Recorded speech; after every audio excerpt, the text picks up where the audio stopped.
Assalamu alaikum, урматтуу туугандар. Автобус менен бартам да. Автобус менен бартам. Көрсөтүп коеюн.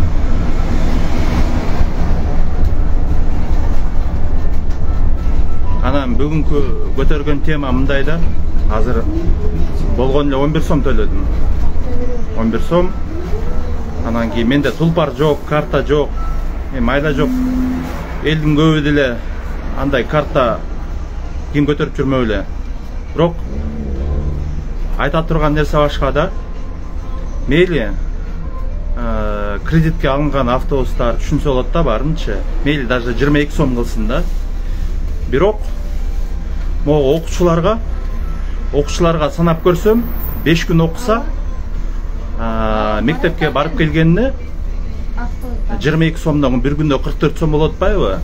Бир айда 880 сом кетет экен.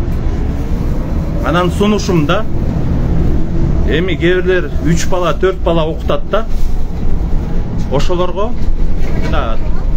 тулпар бересиңерби, карта бересиңерби, мурункудай проездной кылып, баланска 500 сом салып койсо, чоң жеңилдик болмок да. Калганын ашыкча жүргөнүн өзүлөр төлөсүн ата-энелер.